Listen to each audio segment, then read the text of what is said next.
네, 온라인 학습 시대의 가장 중요한 자기주도 학습 습관 잡는 법을 매주 키워드로 알려드리고 있는 수다학입니다.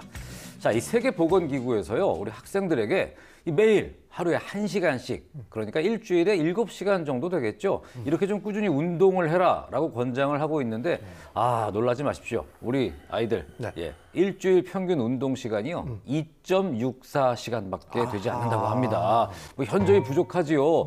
게다가 또 초등학교 4학년 이상이 되면요, 3분의 1 이상이 체육 시간, 학교 체육 시간 이외에는 아예 운동을 안 한다. 뭐 이런 참 조사가 있다고 하는데, 아니, 야, 이거 너무하는 거 아닙니까? 아니, 그 필근이한테 식사 시간 외에는 먹지 마라. 뭐 이런 거나 똑같잖아요. 그렇죠. 그러면 되게 좀 짜증나긴 하겠네요. 네. 아니, 뭐 아무튼 진짜 요즘 같은 경우에는 계속 이제 그 온라인으로 수업을 듣는 시대가 되다 보니까 운동량이 좀 점점 좀 줄어들 텐데 좀 걱정입니다.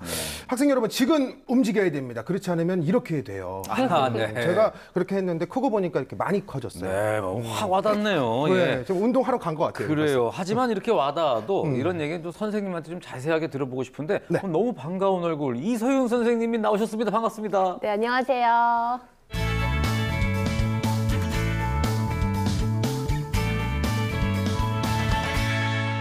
자, 선생님, 제가 뭐 앞서 말씀드렸습니다만 아이들의 운동량이 너무 적다. 뭐 그만큼 너무 안 움직인다. 이게 딱 수치로 드러난 거거든요. 네, 운동 진짜 중요하죠. 네, 운동을 하면은 일단 건강해지죠. 그렇죠. 그리고 학생의 본분이 공부잖아요. 근데 공부도 잘할 수가 있어요. 언뜻 운동이랑 공부랑 무슨 상관이지? 라고 생각을 하실 수도 있는데요. 일단 운동은 체력을 길러주죠. 네, 그러니까 이제 공부하는 밑바탕이 되는 거예요. 그러니까 요즘 알아보는 키워드, 뭐 집중력, 사고력, 뭐 도전의식 이런 것처럼 진짜 운동도 공부에 필요한 어떤 그런 부분이다. 네, 그럼요. 네, 또 움직이면은 기분 전환도 되죠. 그죠. 그렇다고 이제 과격하게 운동을 막 많이 해라 이런 거는 아니죠. 왜냐면 또 운동을 싫어하는 친구들도 있잖아요. 그쵸. 억지로 하면 또 스트레스를 받으니까 그래도 좀 가볍게라도 스트레칭 정도라도 하루에 좀 꼬박꼬박 했으면 좋겠다 하는 그런 바람입니다. 네, 맞습니다. 자, 온라인 학습 시대 자기주도 학습 습관 잡는 방법, 아주 중요한 꿀팁들을 저희가 항상 제공을 해드리죠. 자, 오늘도 아주 좋은 이야기, 오늘은 또 어떤 이야기가 나올까 막 기대가 많이 되는데요. 너무너무 좋은 이야기를 들려주실 이병훈 선생님 나와 계십니다. 반갑습니다. 안녕하세요.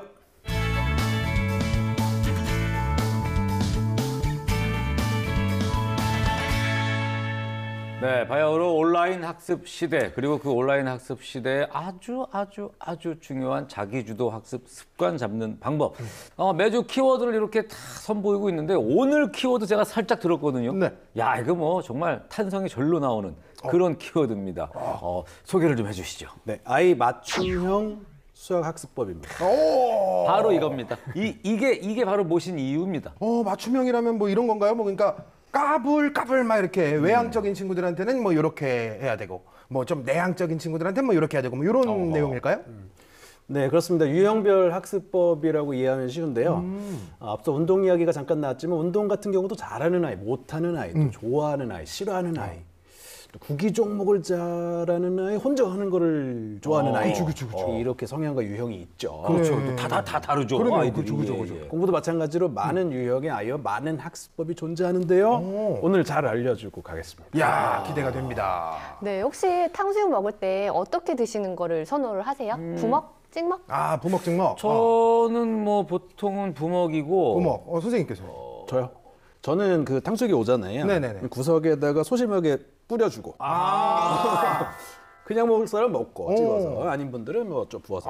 역시 유형별. 네, 유형별로. 반반. 필근 씨는 혼자 먹는 걸 좋아하죠? 네, 혼자 먹 아니면 얻어먹 좋아해요. 얻어먹는 게 제일 맛있고. 혼자 먹으면 더 맛있고. 요새는 이제 소스에 담가두었다가 먹는다고 해가지고 담먹이라는 말도 있대요. 담먹? 그래요? 이렇게 탕수육 하나를 먹는데도 정말 사람들 취향이 갈리는데 수학 공부는 어떨까요? 성향에 따라서 여러 유형에 따라서 달라지는 게 너무 당연한데요. 이 학교에서는 선생님들이 아이의 성향을 파악을 해서 이 개별 지도를 하는 게 가능해요. 그런데 온라인 학습에서는 그게 불가능하기 때문에 이 학습이 좀 천편일률적으로 흘러갈 수밖에 없습니다. 그렇죠. 그래서 이제 요즘 같은 시대에서는 집에서 좀 아이들의 성향을 파악을 하시고 그것에 어울리는 학습법으로 안내를 해주시는 것이 더 좋겠죠. 야, 탕수육까지 갔어요 지금. 예. 정말 아니 그냥 바로바로 그냥 흡수가 되잖아요. 네, 무슨 얘기인지 그렇죠. 딱 이해가 되잖아요. 쏙쏙 들어옵니다. 됩니다. 네. 사실 저희가 수학 공부하는 모습 상상하면 그냥 뭐 저희 어릴 때도 그랬고 그냥 문제집 놓고 그냥 책상 앞에 그냥 앉아서 열심히 그냥 문제 푸는 거 이것만 자꾸 떠오르는데 과연 야 이게 뭐 유형별로 간다고 해서 얼마나 다양한 공부 방법, 얼마나 다양한 학습법이 존재할까 참 의문도 들고 또 기대도 되고 그렇거든요. 네. 네, 다양한 학습법 존재합니다. 네. 자신 있게 또 그래요. 말씀해 주셨어요. 예, 예. 네. 집중력이 높든 낮든 활발하든 조용하든 문제집 풀이라는 천편일률적인 학습법만 하고 있는 가정이 많을 텐데요. 그렇죠. 그리고 대부분 엄마 아빠는 우리 아이가 어떤 성향인지 뻔히 알면서도 오래 앉아있기를 강요를 하죠.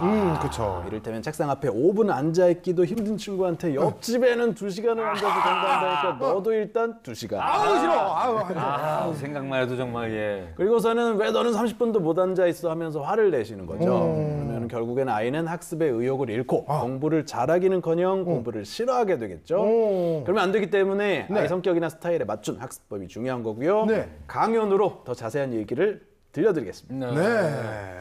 아니 사실 수다학에서 뭐 아이의 어떤 특성에 맞게 네. 뭐 성향에 맞게 이렇게 지도법에 변화를 주는 어떤 솔루션 뭐 말씀드린 적은 있습니다만 오늘처럼 이렇게 한 회 몽땅 통으로 저희가 이 유형만 가지고 고민한 적은 없었던 것 같아요. 그래서 정말 기대가 많이 되고 오늘 정말 집중해서 텔레비전 앞에 모여 주시길 바라겠습니다. 지금부터 어떤 꿀팁 이 대방출이 이루어질지 이병헌 선생님의 강연 함께 하겠습니다.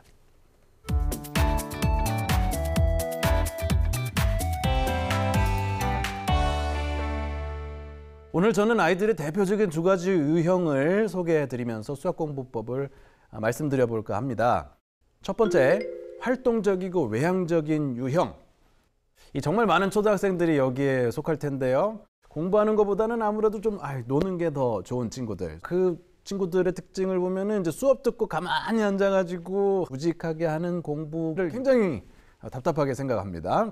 그럼 어떤 솔루션을 드려야 될까요? 네, 저는 이런 솔루션을 주고 싶습니다. 바로 책상이 아닌 다른 곳으로 한번 가보자. 다른 장소에서 출발하자라는 말씀이에요.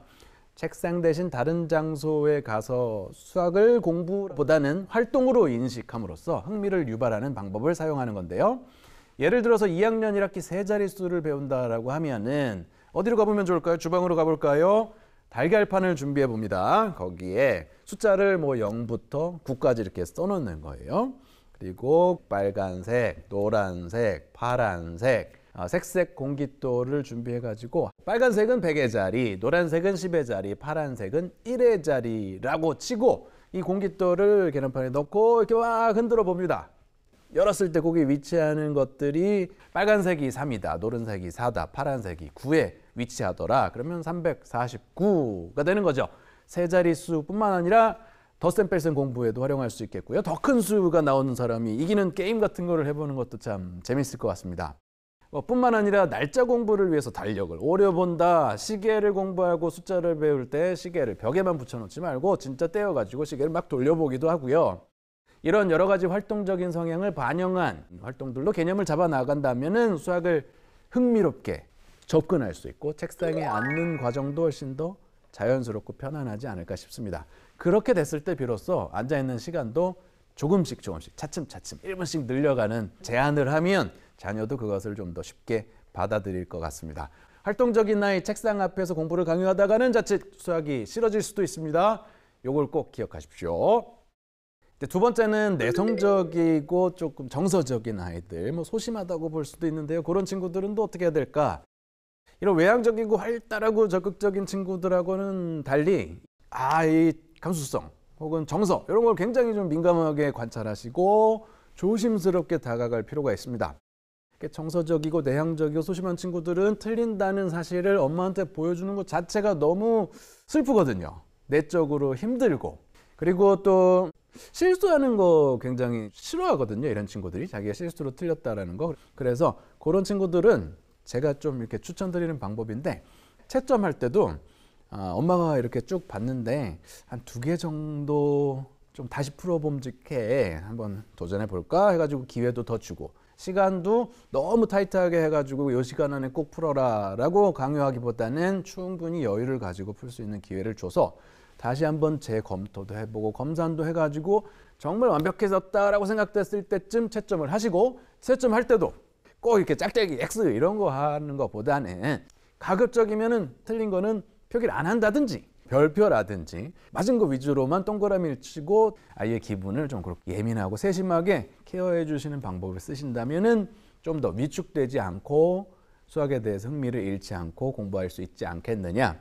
그리고 그렇게 해서 잘 해냈을 때 칭찬, 그렇죠? 이런 격려, 응원, 공감, 지지 이런 것들을 뭐 매일매일 이런 정도까지 과하게 할 필요가 있을까 싶을 정도로 하셔도 절대로 부작용이 없다라는 말씀을 드리고요. 또 채점하는 것도 마찬가지입니다. 어머님이 너무 이렇게 막 X표 이렇게 하기보다는 아이 스스로 채점도 좀 하는 주도성도 길러보고 또 틀린 문제에 대해서는 가르쳐 주기도 하고 따뜻하게 이야기도 해주시고 아 나는 엄마랑 수학 공부하는 시간이 나에게 위협이 아니라 기분 좋은 시간이야 같은 것들을 좀 보여주시면 결코 여러분 자녀는 이제 더 이상 실수하지 않고 완벽하게 제대로 자신감 있는 수학 공부를 할 수 있다라고 생각합니다.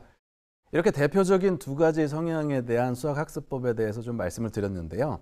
성향을 떠나서 가장 중요하게 부모님들이 가지셔야 될 최고의 핵심 포인트는 역시 부모님 스스로의 마음의 여유인 것 같습니다. 여유와 믿음 같은 것들은 반드시 자녀한테 언어적으로, 비언어적으로 전달되게 되어 있고 우리 아이가 성장하는 과정에서 보여주게 되는 여러 가지 행동을 받아들일 수 있는 그런 응원할 수 있는 마음 꼭 가지셨으면 좋겠습니다. 그러면서 이제 혼자 공부할 수 있는 시간과 어떤 인내심 같은 것들이 길러졌을 때야말로 비로소 온라인 학습 시대에 즐겁게 슬기롭게 공부할 수 있는 자녀로 성장할 것입니다.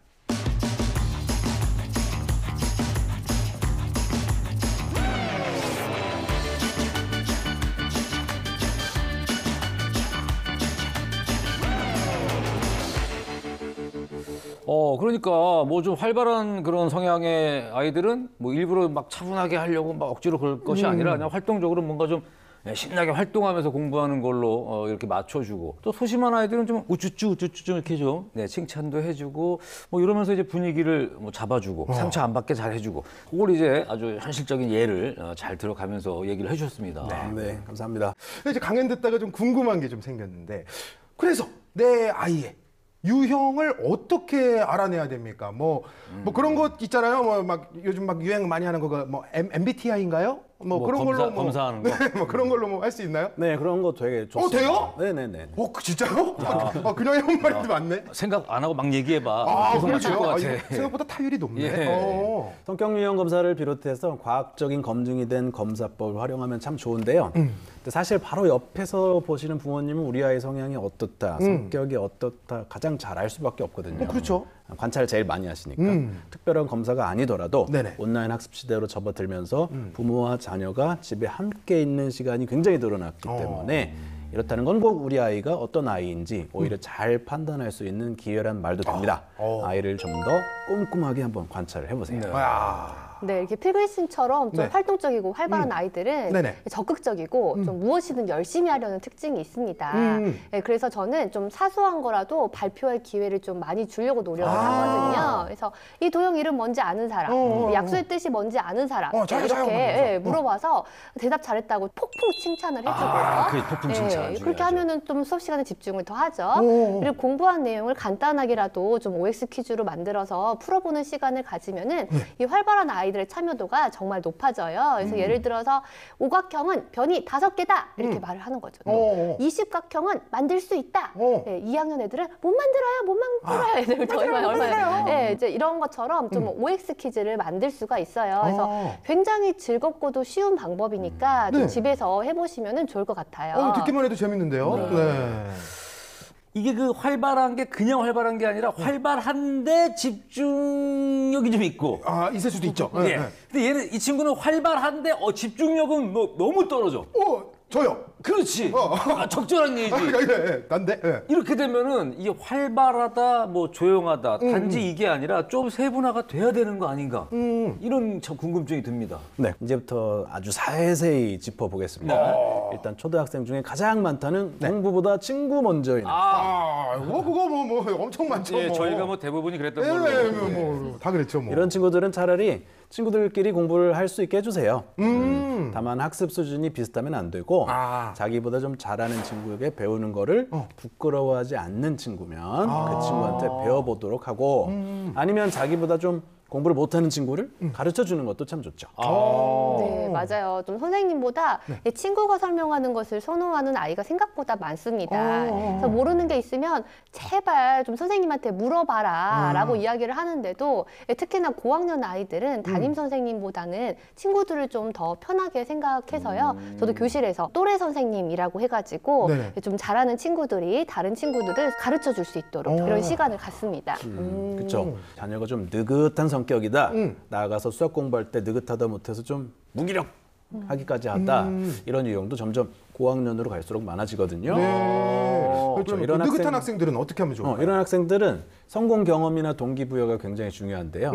해야 하는 공부를 다 끝내고 나서 필근 씨 같은 학생한테는 먹을 걸 사줘요. 진짜 열심히 하죠. 야, 저 만난 지 얼마 안 됐는데 저를 정확하게 파악하셨어요. 정말 이 한 몸 던져서 공부하죠. 또 자유 시간을 통해서 보상을 해줄 수도 있는 거고, 그렇죠. 네. 아니 근데 수학을 공부하는데 이러이러한 유형이 있어 정도가 아니고 나는 수학이 싫어. 그냥 아예. 난 수학이 너무 무서워. 막, 무서워 막 여기 숫자에 막 무슨 기호만 나와도 막 너무 싫어. 평소엔 괜찮은데 그렇게 내성적이고 이런 게 아닌데 수학 앞에만 서면 그냥 확 잡아진다. 그럴 수 있겠네. 이러면 어떡합니까? 정말 많은 유형입니다. 그래요? 많아요? 저는 이제 어떻게 지도를 하냐면 네네. 좀 그날 공부한 내용에 대해서 학습지 난이도를 상, 중, 하 세 가지 정도로 나누어서 제시를 해요. 그리고 자신이 원하는 단계의 학습지를 선택해서 풀 수 있게 합니다. 그럼 이때 대부분의 학생들이 어떤 학습지를 선택을 할까요? 무조건 쉬운 걸로 그렇지, 그러겠죠. 쉬운 하지 뭐 하. 맞습니다. 이 틀리는 것에 대해서 두려움이 있기 때문인데요. 네. 하지만 이제 실력보다 이게 쉬운 문제, 왜 너의 실력은 그 정도인데 그거보다 더 쉬운 문제를 도전을 하려고 하느냐. 이제 이렇게 막 윽박을 지르지 않고요. 좀 쉬운 문제니까 잘 맞힐 거잖아요. 아무래도, 그래서 예. 쉬운 문제를 풀면서 이렇게 자신감을 계속 기르는 거예요. 네.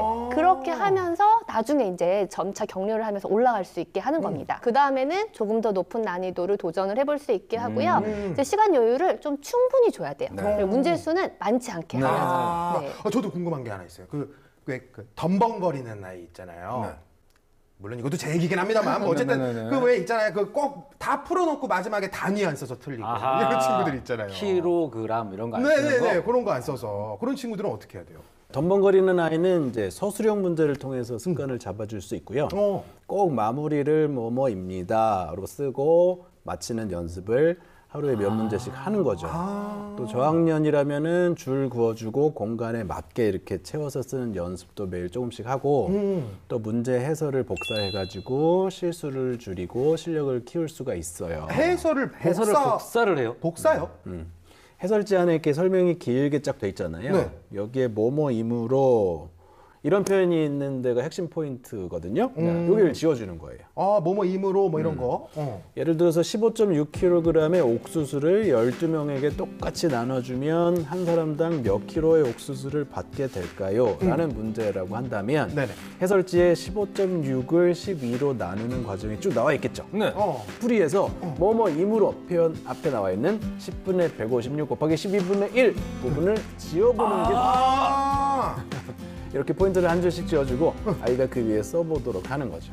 해설지에 지워진 빈칸을 넣는 것 자체가 서술형 수학 문제 풀이 과정을 이해하는 자연스러운 유도 과정이 될 수 있으면서 네. 꼼꼼함도 기를 수가 있는 거예요. 그렇겠네요. 이거 좋은 방법이네요. 야, 그 복사해서 그 부분을 딱 빼고 딱 지워서 해봐라. 이게 참 저희가 지금 웬만한 유형은 지금 다 저희가 공격을 해봤거든요. 네네네네. 근데 지금 다 명쾌한 솔루션들이 나오고 있으니까. 그러니까 말이죠. 좀 궁금한 것도 없습니까?